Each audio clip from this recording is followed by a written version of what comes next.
quick! We need to go! Your family are forced to leave your home right now and move far away. What will you do? Sadly, this has happened many times in human history. One of the oldest stories in the world tells how the Hebrews fled slavery in Egypt and crossed the desert to the Promised Land. Perhaps your parents or grandparents moved from another country in search of safety or a better life. But today, more people than ever before are forced to flee from one country to another, seeking safety or refuge. Refugees' journeys are often dangerous. Many have to travel through extreme heat or cold with little food and little protection. Every minute, 30 people are forced from their homes. This is happening in many countries all around the world. The news can make us think that most people on the move are heading for Britain. This is not true. Most refugees travel to countries near their own and are helped by communities that are already living in poverty. People have had to leave their homes for many different reasons, like fighting, hunger, poverty, or disasters. And each person has a different story. The global refugee crisis can seem too huge to be able to do anything about it. But the church is global too. If everyone plays their part, it can make a huge difference. That's why Pope Francis says, Christ asks us to welcome our brother and sister migrants and refugees with arms wide open. So, what can you do? With your help, and because we're part of a global Catholic network, CAFOD reaches remote communities that other charities don't reach. Our partners work with people as they find ways to deal with the challenges they face, so they don't have to seek refuge far away. And CAFOD supports refugees living in camps, but also poor communities that are sharing the little they have with refugees. By taking action and fundraising with CAFOD, you can make a real difference to people's lives. The need is great.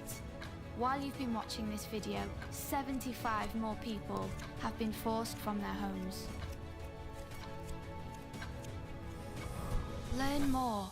Tell others. Act now.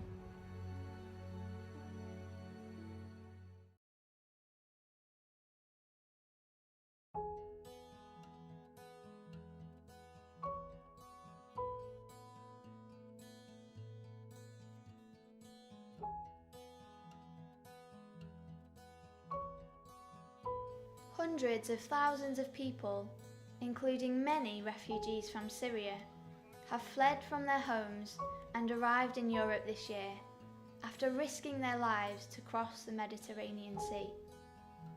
Many arrived without anything and are in urgent need of help. CAFOD partner Caritas Hellas is supporting these children and their families on the island of Lesbos in Greece. We escaped from Syria because of the war and the bullets. We were afraid. We started the journey in Turkey. We stayed 2 or 3 days, then went to Greece on a boat. Now we want to take the next ship, and then we will see what God wants for us.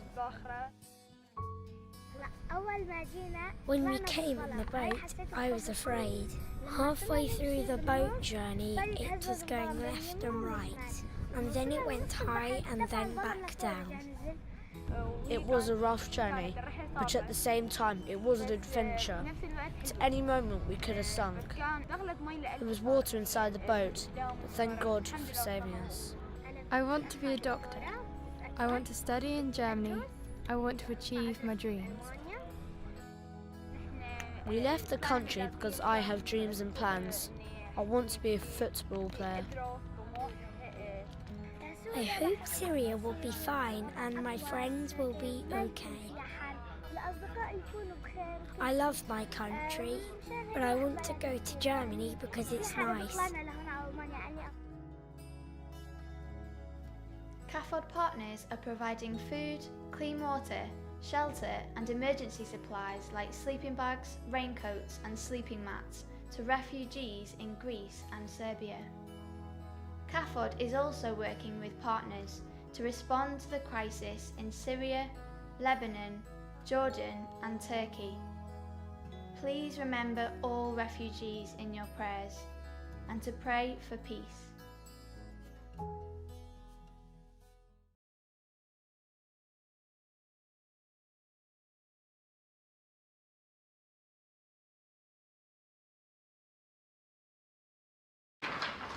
So, hi, I have with me here today one of our students, Raj, and Raj has very kindly agreed to give us a little bit more information about her experiences as a refugee from Syria. Is that right, Raj? Yeah.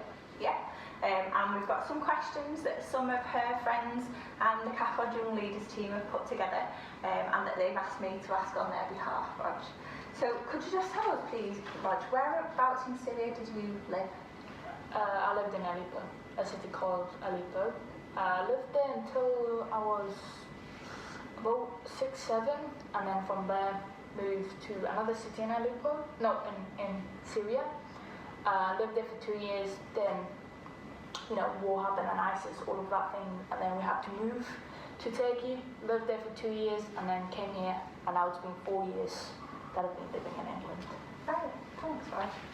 So, one thing your colleagues have asked me to ask on their behalf is, what was the hardest thing about fleeing your country and starting a new life?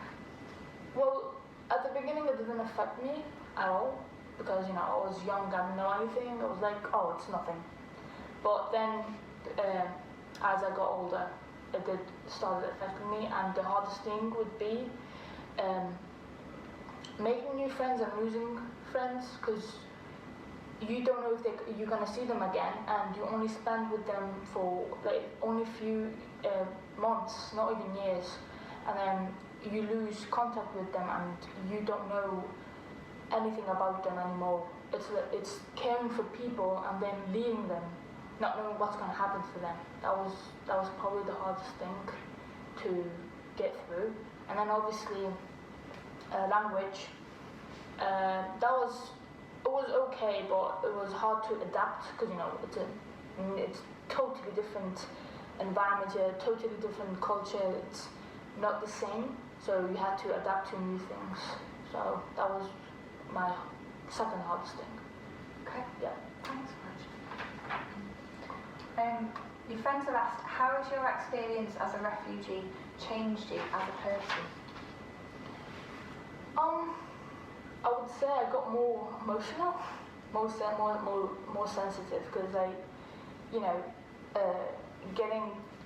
because there's a lot of changes. Like, you live in a city for all of your life, which is only 7 years, and then you move to another city for 2 years, then move to another country 2 years, then to another country 4 years. It changed me a lot. Like, before, I used to be so careless. My emotions would be like, you wouldn't even see any emotions in me. But now I just got more sensitive, and I've changed to a more caring person. Like, I've seen what people went through, and I've seen what my experiences. I've seen a lot of different things, and that changed my perspective of like how to treat people. It was so different, because you can't treat everyone the same in a particular way. Like, yeah, treat everybody equally, but you don't know what they're going through or what they have been through. So it was me caring more, getting more emotional, more sensitive, making sure that everyone is okay. I would say that I just got more in touch with people, and then I learned a lot of things from different people and from different stories from around the world, because this is hard. I would just say I got more caring. I'd say like now I would try to help anyone. I would put my time to help people, so I care about other people a lot. So I think that really changed me through the years, because 4 years ago, me is totally different than now. Yeah. That's great. So would it be fair to say then, Raj, what I'm understanding from what you said is that because you're aware that people's experiences and what they go through can be different, and we have no idea of knowing what another person is experiencing. Don't judge a book by its cover. Yeah, and that it's important to be kind and compassionate because you don't know what they're going through their heads, going through their life, what happened to them. You don't know nothing. Maybe maybe they had trauma in their life, maybe they lost somebody, and you just quickly saying some random stuff about them, like assuming stuff, and not being kind. That really hurts, because that happened to me. People would do that to me, and now I'm just more careful. I try to be kind to everybody. Thank you, Raj. So the next question, Raj, is how's this affected you and your family? Has this experience brought your family much closer together as a whole? No, not really, because it's only me and my parents and my siblings who live here, and my auntie, she moved to England 10 years ago, so she lives in London, so it's only 2 families, and we rarely see each other. I wouldn't say it got us closer. I said that it went far away. My family, each one of us lives in a different place. Some people are living in Germany, some people living in Russia, some people are still in Syria, some people are still in Turkey, and then 2 of us are here. So it's all around the world, basically. I wouldn't say we got closer. I think we got much farther. Now, I don't know anyone except my aunties and uncles. I really rarely know anybody else. Okay. So I lost contact with them a little bit, because there's technology coming here, and then there's you as a student, and there's your family, and then you don't think about the others. So now, I don't. The last time I've seen my uncles and auntie, probably since I moved here, because it's been a long time. I mean, we went to holidays and all that, but I wouldn't say I talk to them every day, or I wouldn't say I check on them, because it's just that there's so much going on, so you don't really have time to contact them. So lost, I would say, further away part. Okay. So a lot of people, when you say your family, they think of the immediate family unit, the parents and the siblings, but my understanding of what you said is that when you think of your family, you think of bigger than that. You're thinking about aunties, uncles, other relatives. In terms of your wider family, you feel like it's made you all a lot more spread out and a little bit more disconnected. Yeah, because I don't know, there's probably 300 or 400 of us. I probably just know 20 of them. But did you used to see your wider family a lot more when you were in Aleppo's? Yeah, I used to see them. My grandma, last time it's been 7 years or 6. I haven't seen her at all, so it's hard. Yeah. So another question is, and perhaps we should treat these as 2 different ones, how have friends around you given you support, or how do you think people can give you more support? Well, so far, when I say to my friends about my stories, I won't say they get surprised, but they are caring. They do care for me. I know that for a fact. They all care for me. And they're all kind. Even if they mess around, everybody's mean to each other, but it's just it's silliness. They supported me. They said, if you need anyone to talk to, we're here for you. We don't want you to go through some of your problems or your mental health alone, and we want to be there for you. That helped a lot. Obviously, when I came here, it was hard to find friends, but a few months later, I did make some new friends. They really a lot of them helped me, to be honest. There's no one that can really help me. I don't blame anyone. They all helped me. That's what I have to say. They all helped me. Further support, well, there's really nothing. It's just that if you're there for me, and if I know that you care about me, and if if you show me that you care about me, and if you show me that you love me, and if you show me that you show support, it's showing. If you say it, I don't believe it. You need to show it to me. So what could somebody do to show that they're there for you and that they've got your back? I don't know. A smile from them, it's enough. Okay. And literally, if you smile at me and if you look at me in a, not in a bad way, like in a disgusted way, I would rather if you just smile at me, and if you just let's say if one of us, we're all in a group of 6 and 5s, and one of us couldn't get the bus. If you waited for me, that just shows how much you care about me. And they do that.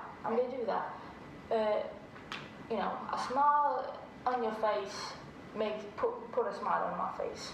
If you talk to me, I'm happy. If you don't, I'll get sad. It's that simple. You need to communicate with me. My friend, I would say communication is the best way to make me happy and to show support and show that you are there for me. That would be my best suggestion. A lot of them do that, so I think I'm okay. That's great. That's good to hear. I'm glad that you have support from your friends and those around you, Raj. Thank you so much for your time and for sharing this, which can't always be easy. There's a lot of difficult things to talk about in your experiences. So we really appreciate you taking the time to do that. Thank